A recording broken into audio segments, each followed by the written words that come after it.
হাম পরিস্থিতি উদ্বেগজনক হয়ে উঠছে। এ পর্যন্ত অন্তত ৫০০-র কাছাকাছি মানুষ মারা গেছে এবং তার বেশিরভাগই হচ্ছে শিশু। প্রতিদিন হামের রোগী যেমন বাড়ছে, তেমনি করে বাড়ছে মৃত্যুর সংখ্যা। হাম পরিস্থিতি নিয়ন্ত্রণে সরকার ৫ এপ্রিল থেকে টিকাদান শুরু করে, বিশেষ করে যেসব আক্রান্ত এলাকা বেশি ছিল সেসব এলাকায়। এবং তারপরে ২০ এপ্রিল থেকে দেশব্যাপী হামের টিকাদান শুরু হয়। কিন্তু এখনো পর্যন্ত হামের সংক্রমণ যেমন কমছে না, মৃত্যু তো কমছেই না। এবং একটু আগেও বললাম যে সবচেয়ে বেশি আক্রান্ত হচ্ছে শিশুরা।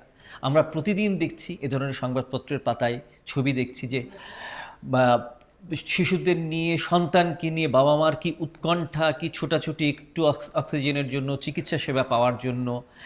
কিন্তু তারপরে সেই সন্তানকে চিকিৎসা সেবা না পেয়ে অথবা কোনো সুযোগ না পেয়ে নিথর দেহ নিয়ে, প্রাণহীন দেহ নিয়ে বাবা মা ছুটে বেড়াচ্ছেন, কাঁদছেন, বিলাপ করছেন। এই যে পরিস্থিতি, সেই হাম পরিস্থিতিকে নিয়ন্ত্রণে আনতে বা হাম পরিস্থিতির পরিপ্রেক্ষিতে, হাম উদ্বেগজনক পরিস্থিতির পরিপ্রেক্ষিতে সরকার দুটো গুরুত্বপূর্ণ সিদ্ধান্তের কথা জানিয়েছে। একটি সরকারি হাসপাতালগুলোকে দেয়া হয়েছে এবং আরেকটি দেয়া হয়েছে বেসরকারি হাসপাতালগুলোকে। এটাকে বেশ তাৎপর্যপূর্ণ বলে মনে করা হচ্ছে। সরকারি হাসপাতালের জন্য যে নির্দেশনাগুলো আছে তার মধ্যে গুরুত্বপূর্ণ হচ্ছে যে সরকার বলেছে যে এখন সরকারি যে কোনো স্বাস্থ্যসেবা প্রতিষ্ঠানে অবশ্যই হামের রোগীদেরকে আলাদা করে রাখতে হবে। আমরা জানি যে হাম কিন্তু ভীষণ ছোঁয়াচে একটা রোগ এবং এই ভাইরাসটা ভয়ানকভাবে ছোঁয়াচে অন্য যে কোনো ভাইরাসের চেয়ে। এবং হাম আক্রান্ত যে বাচ্চাগুলো এ পর্যন্ত হয়েছে, শিশুরা এ পর্যন্ত হয়েছে, তাদের একটা বড় অংশ কিন্তু হাসপাতাল থেকেই হয়েছে। আমরা দেখা যাচ্ছে যে একটা সুস্থ শিশু এসছে, তারপরেও কিন্তু সে হামের একটা রোগীর কাছে থেকে আক্রান্ত হয়ে যাচ্ছে। তো সেই পরিপ্রেক্ষিতে এই সিদ্ধান্তটা দেওয়া হয়েছে।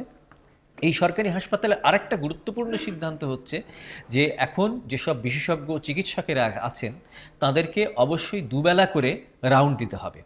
আমরা জানি যে হাসপাতালের রোগীদের কি অবস্থা, এক বেডে একাধিক রোগী চিকিৎসা নিতে হচ্ছে এবং সেখানে চিকিৎসকদের অনেক জায়গায় স্বল্পতাও দেখা গেছে।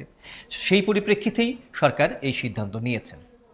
আর সরকারি হাসপাতালে আরেকটি মানে যে গুরুত্বপূর্ণ নির্দেশনা দেয়া হয়েছে সেটা হচ্ছে যে প্রতিটা চিকিৎসক এবং স্বাস্থ্যকর্মীকে তাদের হাম আইসোলেশন ওয়ার্ড যেটা করা হয়েছে, যেটাকে বললাম যে পৃথক করে রাখার, সেই জায়গাটাকে চিকিৎসা সেবা নিশ্চিত করতে হবে এবং ছুটির দিন সহ প্রতিদিন বিশেষজ্ঞ চিকিৎসকদের এই যে ২ বেলা রাউন্ড সেটা কিন্তু দিতে হবে।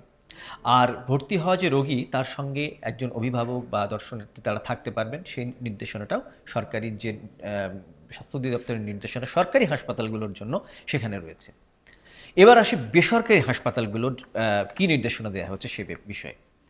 সরকার এই বিজ্ঞপ্তিতে, স্বাস্থ্য অধিদপ্তরের এই বিজ্ঞপ্তিতে একটা কথা বলা হয়েছে যে এমন অভিযোগ সরকারের কাছে আছে যে এই বেসরকারি হাসপাতালগুলোতে হাম বা এর উপসর্গ নিয়ে গেলে তার চিকিৎসা দেয়া হচ্ছে না, ভর্তি করা হচ্ছে না। সরকার কঠোরভাবে নির্দেশ দিয়েছে যে এবং অনুরোধও করেছে হাসপাতালগুলোর দিকে যে যেন অবশ্যই যে রোগী আসুক, যে হামের উপসর্গ নিয়ে আসুক, হামের রোগ নিয়ে আসুক, অবশ্যই তাকে চিকিৎসা দিতে হবে, তাকে প্রয়োজন যদি হয় তাকে ভর্তি করতে হবে। সেটা গেল একটা গুরুত্বপূর্ণ নির্দেশনা। দ্বিতীয় একটা নির্দেশনা যে আমরা সরকারি একটা আইনে আছে যে অন্তত ১০% শয্যা এইসব বেসরকারি হাসপাতালের দরিদ্র মানুষের জন্য রাখতে হবে। এই নির্দেশনায় বলা হয়েছে যে ১০%-এর অর্ধেক অন্তত ৫টি শয্যা ডেডিকেটেড রাখতে হবে হচ্ছে হামের রোগীদের জন্য। এটাও কিন্তু এই বর্তমান রোগ নিয়ন্ত্রণে বা পরিস্থিতি নিয়ন্ত্রণে একটা গুরুত্বপূর্ণ সিদ্ধান্ত বলে মনে করা হচ্ছে। এবং সরকারের এই দুটো নির্দেশনার ক্ষেত্রেই জরুরি ভিত্তিতে তারা কেমন করে যোগাযোগ করতে পারে সেই যোগাযোগের নাম্বারটা দেয়া আছে। এবং হাম সংক্রান্ত তথ্য নিয়ে কিন্তু একটা বিভ্রান্তি আমরা দেখেছি, আমরা প্রথম আলোতে এই নিয়ে প্রতিবেদন করেছি। সেই বিভ্রান্তি যেন না থাকে, তাহলে সেই জন্য সরকারের নির্দেশ হচ্ছে যে এই রোগী সংক্রান্ত তথ্য বা অন্যান্য তথ্য অবশ্যই সরকারের যে সার্ভার আছে সেখানে আপলোড করতে হবে। এই দুটো প্রতিষ্ঠানের জন্য, সরকারি হাসপাতাল এবং বেসরকারি হাসপাতালের জন্য এই নির্দেশনাগুলো রয়েছে। এখন প্রশ্ন হচ্ছে যে এই যে নির্দেশনা, এই যে তৎপরতা, সেটা কতটুকু কার্যকর হবে।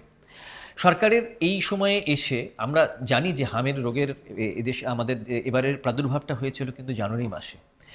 তারপর থেকে অনেকটা সময় চলে গেছে এবং মার্চ মাসের দিকে এসে যখন মানে হাম পরিস্থিতি অনেক বেশি উদ্বেগজনক হলো, তখনই কিন্তু আমরা সরকারি পর্যায়ে বেশি তৎপরতা লক্ষ্য করলাম। কিন্তু এটা অনেক বেশি দেরি হয়ে গেছিল বলেই মনে করেন স্বাস্থ্য বিশেষজ্ঞরা।